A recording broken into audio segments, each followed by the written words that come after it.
Hello नमस्कार दोस्तों, स्वागत है आपका जी हम ऑनलाइन सेशन के यूट्यूब चैनल पर। आइए हम आज देखने वाले हैं, यदि हम आपसे बोलें एक, दो, तीन, चार, ठीक है, इनमें से कौन बड़ा है? बात समझ में आ रही है? ठीक है, तो ये ऑब्वियस सी बात है, आप बोल देंगे कि ये बड़ा है, इसमें पूछने वाली क्या बात है? ठीक है, तो यदि हम ये तो बता देंगे, आप देखते ही बता देंगे। और यदि अब ये इसमें को हम क्या कर दें, इसको क्या कर दें, यहाँ तीन, यहाँ पांच, यहाँ छह, यहाँ कितना कर दें, यहाँ कर देते हैं हम सात। ठीक है, यहाँ हम सात कर देते हैं। ठीक है, तो अब ये बन गई है क्या, भिन्ने। बस समझ में आ रही होगी, जब ये भिन्ने बन गई पूरा, यदि अब पूछ लिया जाए आपसे कि अब बताइए भैया इनमें से कौन सी संख्या बड़ी है, कौन सी भिन्न बड़ी है, बात समझ में आ रही, तो हो सकता है आपको कुछ टाइम लग जाए। तो आज हम इसी के ऊपर बात, मतलब ऐसे पता करें कौन बड़ी है कौन छोटी है, मतलब ऐसे भिन्नों का आरोही क्रम अवरोही क्रम, बात समझ में आ रही होगी। ठीक है ना, आरोही क्रम क्या होता है, अवरोही क्रम क्या होता है। ठीक है, और भिन्नों में यदि आपको चार भिन्न दी तो उनमें से कौन छोटी है कौन बड़ी है, इसी पर आज हम बात करने वाले हैं। ठीक है ना, चलिए ठीक है, तो वीडियो को शुरू करते हैं। अब देखते हैं हम क्या, इससे पहले कि मैं बता देना चाहता हूं कि कल इसके पहले वाले वीडियो में हमने बताया है आपको भिन्नों को कैसे जोड़ना है, कैसे घटाना है और कैसे भाग देना है। ठीक है ना, बहुत ही सरल भाषा में समझाने की कोशिश की है। ठीक है, हमें उम्मीद है आपको समझ में आया होगा, और नहीं आया है तो कमेंट जरूर करना, हम फिर से मतलब समझाने की कोशिश करेंगे। और यदि आपने वीडियो नहीं देखा है तो उसको जरूर देखें, हमें उम्मीद है कि आपको डेफिनेटली उसमें समझ में आ जाएगा। ठीक है, चलिए आइए आज हम इसको देखते हैं। अब जैसे यहाँ देखो हमने ये भिन्न ले ली है, अब हमें इसको चेक करना है। क्या करना है, चेक करना है कि इनमें से, अब हम बोल रहे हैं आपसे कि कौन सी भिन्न बड़ी है, ठीक है, कौन सी भिन्न छोटी है, ठीक है, और कौन सी भिन्न मंझली है। बात समझ में आ रही होगी। तो आइए हम देखते हैं इसको। अब देखो इसको हल करने के लिए मतलब यहाँ हम बेसिक से बताते हैं। ठीक है, बेसिक से, यानी बेसिक से यदि हम बताएंगे ना तो आपकी कभी गलती नहीं हो सकती। ठीक है, और शॉर्टकट बताएंगे तो शॉर्टकट आप भूल गए, बात समझ में आ रही। शॉर्टकट यदि हम बताते हैं तो यदि वो भूल गए तो फिर आपको कुछ पता ही नहीं रहेगा, बात समझिए, इसलिए पहले बेसिक सीख लेते हैं। ठीक है, अब देखो यदि हम इनको हल करने के लिए, ठीक है, इसको हम क्या करते हैं, इसमें हम गणित की जीरो, ठीक है ना, गणित को हम क्या बोलते हैं, इसमें हम गणित के जीरो को, मतलब क्या बोलते हैं, गणित के जीरो को हम हीरो बोलते हैं। ठीक है, इसको हम हीरो के साथ लिखते हैं। ठीक है, जैसे यहाँ वन है, ठीक है, यदि हमने इस जीरो को यहाँ लगा दिया, ठीक है, यहाँ लगा दिया, यहाँ लगा दिया, यहाँ लगा दिया, ठीक है, तो ये क्या हो गई, अब यहाँ कितनी हो गई, 10, 20 और 30 और 40। ठीक है ना, क्योंकि देखो गणित, ये जो जीरो है इसको समझना, ये जो जीरो है अपने आप में भले ही जीरो हो, समझना मेरी बात, अपने आप में भले ही जीरो हो, मगर यदि ये किसी के जब साथ में खड़ा हो जाता है ना तो फिर उसको हीरो बना देता है। बात समझ में आ रही होगी किसी को, जब ये अपने आप में जीरो तो है मगर यदि ये किसी के साथ खड़ा हो जाए ना तो अपने आप उसको हीरो बना देता है। वो कैसे बना देता है, देखो यहाँ अभी ये देखना, इधर एक लिखा है, ठीक है, या यहाँ दो लिखा है, ठीक है, और यदि हम इसमें क्या कर दें, जीरो लगा दे, तो अब देखो एक से सीधे ये 10 बन गया, बात समझ में आ रही होगी, यहाँ दो से सीधा 20 बन गया, मतलब कहने का ये जीरो तो है, ठीक है ना, यदि हम किसी के साथ खड़ा करें तो उसकी 10 गुना वैल्यू बढ़ा देता है। ठीक है ना, तो ये अपने आप में है तो जीरो मगर इसको बोलते हीरो है, बात समझ में आ रही होगी। चलिए आइए देखते हैं हम इसको। ठीक है, इसको अब हम देखो किस, कुछ नहीं करना, हमने आपको दो इससे पहले की वीडियो में आपको बताया है, इसको आपको क्या करना है, भाग देना सिंपली। ठीक है, 10 में हम 3 का भाग देंगे तो 3 त्रिका 9, बात समझ में आ रही होगी। अब यहाँ जब एक बचेगा तो फिर हो जाएंगे 10, तो 3 त्रिका 9, यहाँ कोई ये फॉर्मा लगा दो। ठीक है, यहाँ 20 है तो यहाँ कितना हो जाए, 5 चौके 20, ठीक है, यहाँ 6 है तो 6 पंचे 30, यहाँ कितने 40 हो गए, और यहाँ क्या हो गया 7। ठीक है, 7 का जब हम इसमें भाग देंगे तो कितना आ जाएगा, 7 कोना 35। ठीक है, अब बचा कितना, 5, तो हो जाएंगे 50, 7 सतैया 49। अब हो सकता है इसमें से आप अब बता सकते हैं, आप क्या बता सकते हैं कि इनमें से हमें कौन सी संख्या बड़ी है। ठीक है ना, अब इजीली बता सकते हैं। ठीक है, कैसे बता सकते हैं कि देखो भैया यहाँ 3 है, यहाँ 4 है, यहाँ 5 है, यहाँ 5.7। यदि हम इसको पैसे के रूप में बोले तो यहाँ 3 रुपए 30 पैसे हैं। ठीक है, यहाँ ये पॉइंट के बाद जो अंक लगा और इसमें जीरो छिपा रहता है, लिखने की जरूरत नहीं रहती, यहाँ जीरो छिपा रहता है। बात समझ में, अंडरस्टूड रहता है वो। ठीक है, तो यहाँ हम यदि इसको पैसे में बोले, ये तो अपने आप में अभी संख्या है। ठीक है, और यदि हम इनको पैसे के रूप में बोले तो ये 4 रुपए हैं, ये 5 रुपए हैं, ये 5 रुपए 70 पैसे हैं। बात समझ में आ रही होगी। ठीक है ना, तो अब हम इनको हम आसानी से बता सकते हैं कि कौन ज्यादा है, कौन बड़ा है, कौन मंझला है। बात समझ में आ रही होगी। तो यहाँ देखो, यदि हम बात करें, ठीक है, तो सबसे बड़ा कौन है, ये, मतलब इसकी वैल्यू ये 5 रुपए है। ठीक है, इसके बाद यदि हम पूछे सबसे छोटा कौन है, तो ये। ठीक है, ये हो गया सबसे बड़ा। ठीक है, अब ये देखो हमें ये किससे प्राप्त हुआ है, इस वाली संख्या से। बात समझ में आ रही होगी। जब इस वाली संख्या से बड़े मतलब ये प्राप्त हुआ है, ठीक है ना, तो इसकी जो भिन्न क्या थी, 4/7। बात समझ में आ रही होगी। तो ये जो भिन्न है, ये जो संख्या है, ये सबसे बड़ी हो जाएगी, है ना, आसान तरीका। ठीक है, सबसे बड़ी हो जाएगी। ठीक है, और यदि हम बोल दें कि सबसे छोटी कौन सी भिन्न है, ठीक है, सबसे छोटी कौन सी भिन्न है, तो इसमें हम क्या करेंगे, ये वाली। तो ये हमें कहां से प्राप्त हुआ, इस वाले से। बात समझ में आ रही है, इस वाली भिन्न से प्राप्त हुआ ना, तो हम ये 1/3 था ना, तो यहाँ 1/3, यानी ये क्या हो जाएगी, सबसे छोटी भिन्न। बात समझ में आ रही होगी, सबसे छोटी भिन्न हो जाएगी। ठीक है, अब यदि हम मंझली की बात करें, ठीक है, मतलब बीच की बात करें, ठीक है, तो बीच में तो भैया ये 2 आ रही है। ठीक है ना, यदि यहाँ 3 होती, ठीक है ना, तो फिर यहाँ हम बता सकते थे कि कौन सी मंझली है। ठीक है, यहाँ मंझले वाली की कंडीशन लागू नहीं होती है। ठीक है ना, बात समझ में आ रही होगी, क्योंकि हमेशा मंझली वाले को 3 लोगों में मतलब मंझली की कल्पना की जाती है। ठीक है, बात समझ में आ रही होगी। तो अब हम इसको क्या करते हैं, यदि अब इनको हम बोल रहे हैं कि इसका आरोही क्रम, इनको आरोही क्रम में लिखिए। क्या लिखिए, आरोही क्रम में। ठीक है, क्या बोल रहे हैं हम, आरोही क्रम में लिखिए।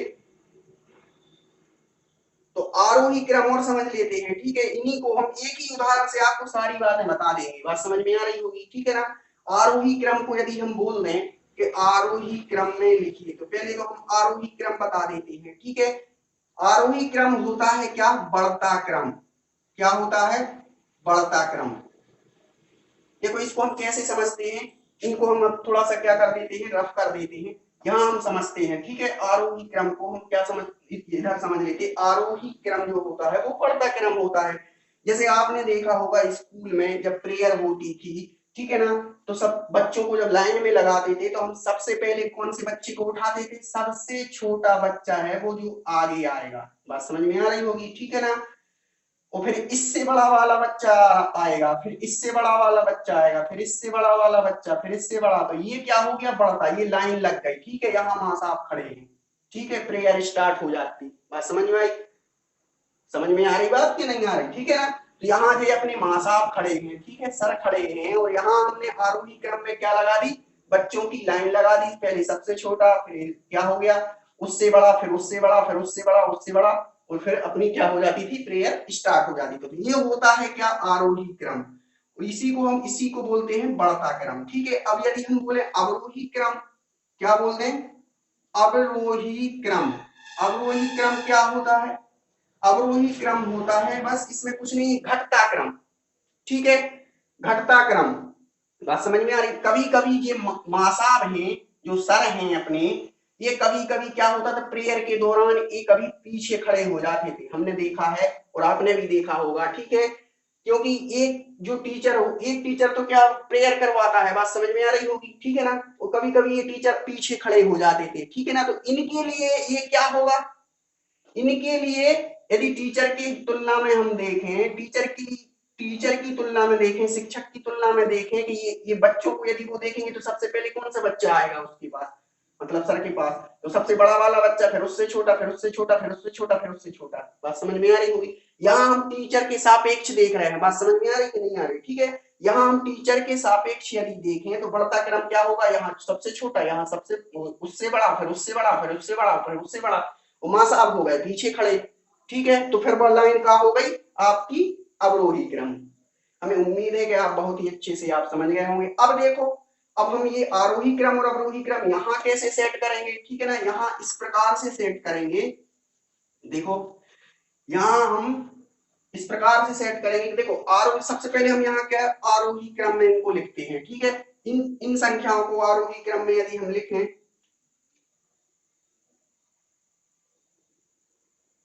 देखो भैया समय समय पे वैक्सीनेशन होता रहता है, ठीक है, वैक्सीन लगवा लो, ठीक है।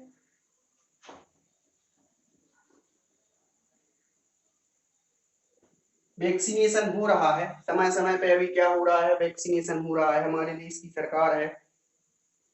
देखिए हम एक बात और बता देना चाहते हैं, अभी भी क्या हो रहा है, वैक्सीनेशन कंटिन्यू चल रहा है और ये कंटिन्यू चलता रहेगा, बात समझ में आ रही होगी, ठीक है, कंटिन्यू चलता रहेगा क्योंकि अभी थर्ड वे है, ये सितंबर है, ये थर्ड वे है, हो सकता है अक्टूबर में क्या हो जाए, फोर्थ वे एंट्री मार दे, ठीक है ना, बात समझ में आ रही हुई।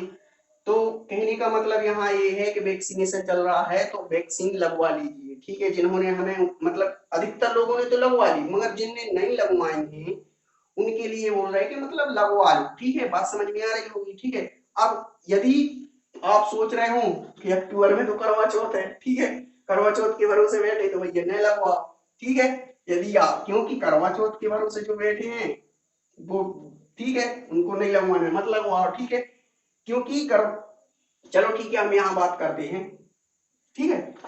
अब देखो हम यहाँ क्या करें, यहाँ क्या है आपको, यहाँ हम लिखते हैं अब आरोही क्रम में क्या लिखते हैं, संख्या। तो पहले सबसे पहले क्या आ जाएगा, ये 3 रुपए 30 पैसे हैं, ये 4 रुपए हैं, ये 5 रुपए हैं, यदि हम इसको पैसे के रूप में बताएं और यदि संख्या के रूप में बताएंगे तो ये क्या है, 3.3 बोल दो या 3 जीरो बोलना पड़ता है, बात समझ में आ रही। ये 4 है, ये 5 है, ये 5.7 है, तो यहाँ क्या आ जाएगा, सबसे छोटा क्या है 3.3, फिर आ जाएगा आपका क्या, देखो इसको आरोही क्रम को हम ऐसे लिख, मतलब इसको ऐसे, इससे बड़ा क्या है, जिससे ये जो निशान है इस निशान को हम इस प्रकार से याद रखें, जिसके साइड इसका मुंह रहता है, ठीक है, जिसके साइड ये मुंह रहता है उसको वो बड़ी होती है, बात समझ में आ रही, जिसके साइड एक बंद रहता है वो छोटी होती है, ठीक है जी। तो यहाँ इस मतलब 3.3 से बड़ा कौन है 4, और इससे भी बड़ा कौन है 5, और इससे भी बड़ा कौन है 5.7, बात समझ में आ रही होगी, ठीक है ना। अब यदि हम देखें क्या, अवरोही क्रम, क्या देखें, यदि हम अवरोही क्रम की बात करें, अवरोही क्रम की यदि हम बात करें तो यहाँ हम अवरोही क्रम की यदि हम बात करें तो देखो इधर अवरोही क्रम क्या हो जाएगा, अवरोही क्रम में हम बता चुके हैं, आपको सबसे पहले क्या लिखना है, सबसे बड़ी, तो सबसे बड़ी कौन सी है 5.7, ठीक है ना। अब इससे छोटी तो इस साइड मुंह हो जाएगी क्योंकि ये बड़ी है ना, बात समझ में आ रही है। अब इससे छोटी कौन है भैया 5, तो यहाँ आ जाएगा 5, अब इससे छोटी, ठीक है, तो यहाँ कितना आ जाएगा 4, ठीक है, और यहाँ इससे छोटी कितनी है 3.3, ठीक है ना। इसी प्रकार से हमारा समझाने का मतलब ये है कि आप तरीका सीखिए, ठीक है, हमने ये सवाल समझाया एक है, ठीक है, मगर इस तरीके से आप चाहे जितने सवाल बना सकते हैं, लगा सकते हैं, तरीका सीख लो आप, सवाल कोई भी हो, संख्या कोई भी हो, ठीक है ना। चलिए आइए हम इसको, अभी हमने इसमें देखो क्या क्या बता दिया, एक ही सवाल से हमने कौन सी जो ये भिन्न है ये बता दी, कौन सी छोटी होती है कौन सी बड़ी होती है, ठीक है, इसको अवरोही क्रम में कैसे लिखते हैं, इसको आरोही क्रम में कैसे लिखते हैं, बात समझ में आ रही होगी, ठीक है। अब हम देखते हैं एक सवाल और, ये तो एक सवाल हो गया, अब हम यहाँ क्या करते हैं, एक सवाल और लेके आपको समझा देते हैं, ठीक है। अब थोड़ा सा हम इसमें, ये हमने थोड़ा सा इसका बेसिक बता दिया है, ये जो हीरो वाला रोल है, जीरो का हीरो वाला रोल, इसको हमेशा याद रखना, ठीक है, क्योंकि हमेशा याद रहेगा ना तो इससे मतलब इजीली आप जल्दी याद मतलब निकाल पाएंगे, ठीक है। जीरो को गणित का क्या बोलते हैं, हीरो, क्योंकि ये अपने आप में भले ही जीरो होता है, जिसके साथ खड़ा हो जाता है, ठीक है, उसको हीरो बना देता है, बात समझ में आ रही होगा, बात समझ में आ रही होगी, ठीक है। आइए अब हम देखते हैं क्या दूसरा सवाल। दूसरा सवाल थोड़ी सा क्या करेंगे, शॉर्टकट करेंगे, ठीक है, या ट्रिक से करेंगे, ट्रिक बोल दो। यहां देखो, यदि हम यहां क्या लिख दें, 2/3, 2/5, ठीक है, और यहां लिख दें हम 2/7, ठीक है, और यहां लिख दें हम 2 कितने 9। अब बोले हम, अब देखना हम थोड़ी सी सवाल को हमने थोड़ा हल्का सा चेंज किया है, ठीक है। तो अब देखो, यदि ऊपर की संख्या, इस बात का ध्यान रखना कि यदि आपको इस प्रकार की भिन्न दी जाए, भिन्न चाहे कितनी भी हो, ठीक है ना, यदि सभी भिन्नों का ऊपर, ये भिन्न भिन्न क्या कहलाती है, जिसमें अंश होता है, ठीक है, और इसमें हर होता है, ठीक है, बात समझ में आ रही होगी। चाहे जितने भी भिन्न, यदि सभी भिन्नों का जो अंश है, अंश क्या कहलाता है, जो ऊपर वाली संख्या, ठीक है, ये कहलाता है अंश। अंश हमेशा ऊपर रहता है, बात समझ में आ रही होगी, ठीक है ना, अंश हमेशा कहाँ रहता है, ऊपर, ठीक है। अंश तो कहने का मतलब यहाँ हम इसको याद रखने के लिए हम कैसे, अंश मीन्स क्या होता है, कंधा, तो कंधा हमेशा कहाँ रहता है, ऊपर रहता है, इस प्रकार से आप याद रख सकते हैं, ठीक है। और हर क्या होता है, यदि आपने देखा हो तो जो किसान है वो सबसे पहले हल धरती में चलाते, मतलब खेत में चलाते, ठीक है ना, तो हल हमेशा कहाँ चलता है, हर बोल दो या हल बोल दो, ठीक है ना, बात एक ही, तो हर हमेशा क्या नीचे रहेगा, और जो कंधा है वो किसान का ऊपर रहेगा, बात समझ में आ रही होगी। इस प्रकार से हम इसको याद रख सकते हैं कि अंश ऊपर रहता है, हर एक नीचे रहता है, ठीक है। अब यहाँ हम आते हैं, समझना मेरी बात को, देखो यहाँ हम क्या करेंगे, जब भी आपको अंश जो है यदि समान दिखें, ठीक है, अंश समान देखें, नीचे की संख्याओं से कोई मतलब नहीं, यदि आपको ध्यान से सुनना मेरी बात, यदि आपको ये अंश जो है यदि समान, यहाँ भी 2 है, यहाँ भी 2 है, यहाँ भी 2 है, यहाँ भी 2 है, ठीक है ना। अब यहाँ हम दूसरा सवाल यदि बता दें, यहाँ भी 3 है, यहाँ भी 3 है, यहाँ भी 3 है, यहाँ भी 3 है, यहाँ भी 4 है, यहाँ भी 4 है, यहाँ भी 4 है, यहाँ भी 4 है, बात समझ में आ रही होगी। यदि चाहे संख्या कोई भी हो, ऊपर यदि समान है, बात समझ में आ रही होगी, और नीचे की संख्या चाहे कुछ भी हो, ठीक है, छोटी बड़ी इससे कोई पर, तो हमें फिर इसमें हीरो वाले रोल को नहीं लगाना, ठीक है, इसको हम डायरेक्ट बता सकते हैं। कैसे बता सकते हैं, जैसे ये बताओ, ध्यान से देखना, हम इसमें जो हमने कल बात की थी इससे पहले वाले वीडियो में, ध्यान से देखते जाना, इसको आपको हीरो की एंट्री कराने की जरूरत नहीं है इस वाले सवाल में, बात समझ में आ रही होगी। देखो यार, यदि हम इसमें हीरो की भी एंट्री ना कराएं तो भी हम सवाल बता सकते हैं, और इसको क्या कर सकते हैं, बता सकते हैं कौन सी संख्या छोटी है, कौन सी संख्या बड़ी है, ठीक है। अब देखो, यदि देखो यहाँ क्या है, ये तो हो गई आपकी क्या, ऊपर ऊपर की संख्या क्या हो गई आपकी, समान हो गई, ठीक है। अब नीचे की, अब आपको देखना, अब हम इसको बताते हैं क्या करना है। ये जो 2 है, यदि हम 2 रुपए को 3 भागों में बांटे, बात समझ में आई, 2 रुपए को हम, या इसको हम क्या बोल दें, भागांक से नहीं, हम डायरेक्ट बोलते हैं जो नीचे की संख्या क्या होगी, अब ऊपर की तो सब समान है, बात समझ में आ रही है कि नहीं, ऊपर की सब समान है, नीचे की संख्या छोटी बड़ी है, ठीक है, तो जो संख्या नीचे की सबसे छोटी होगी वही भिन्न सबसे बड़ी होगी। अब बोले सर ये कैसे, बात समझ में आ रही होगी, ये कैसे, तो यहाँ देखो भैया, ये हैं आपके 2, ठीक है, और नीचे है 3, जब इसको हम जीरो की एंट्री करा के और इसको हम जब हल करेंगे, ठीक है ना, इसको हल करेंगे तो तिरछन कितने हो जाएंगे, 18, ठीक है, तो यहाँ कितने आ जाएंगे, 6। अब यहाँ देखते हैं, ठीक है, क्योंकि इससे बड़ी वाली क्या है, 9, सबसे बड़ी वाली, तो वो सबसे छोटी होगी, जो यदि नीचे की संख्या जो सबसे बड़ी है वही भिन्न क्या होगी, सबसे छोटी होगी, बात समझ में आ रही है, ठीक है ना। तो अब यहाँ हम हल करते हैं, तो ये हो गए आपके जीरो की हमने मतलब एंट्री करा के, जी हमने इसको जीरो इसमें ऐड कर दिया है, हीरो को हमने इसमें बुला लिया है, ठीक है। तो यहाँ देखो 9 का जब हम इसमें भाग देंगे, बात समझ में आ रही होगी, 9 का जब हम इसमें भाग देंगे तो 9 दूनी 18। अब यहाँ कुछ पॉइंट में आएंगे, तो अब बताओ आप कौन सी बड़ी है, ये बड़ी है कि नहीं है, जब ये बड़ी है तो ये हमें कहां से प्राप्त हुई, 2/3, तो ये बड़ी हुई कि नहीं हुई, बात समझ में आ रही है। हम फिर से रिपीट कर देना चाहती हूँ, ये सबसे छोटी, मतलब इनसे इनका तो पता नहीं, और यदि हम देख के भी बता सकते हैं, हम इसमें सबसे बड़ी सबसे छोटी, ठीक है ना। अब देखो ये छोटी हुई, ये बड़ी हुई, ठीक है, ये कहां से प्राप्त हुई हमें 2/9 से, तो ये सबसे छोटी भिन्न हुई कि नहीं हुई, बात समझ में आ रही है। तो इसको आपको ये पूरी प्रोसेस करने की जरूरत नहीं है, यदि आपका जो अंश है, ठीक है, यदि वो सब समान है, ठीक है, तो अब फिर आपको नीचे देखना है, नीचे क्या देखना है कि नीचे जो सबसे छोटी संख्या होगी वही भिन्न सबसे बड़ी होगी, वो जो नीचे वाली जो संख्या है वो जो सबसे बड़ी होगी वही भिन्न सबसे छोटी होगी, बात समझ में आ रही है, जो नीचे की सबसे बड़ी वही भिन्न क्या होगी सबसे छोटी। हमें उम्मीद है हमारी बात आपको समझ में आ गई होगी, ठीक है ना। चलिए इसके बाद मिलते हैं हम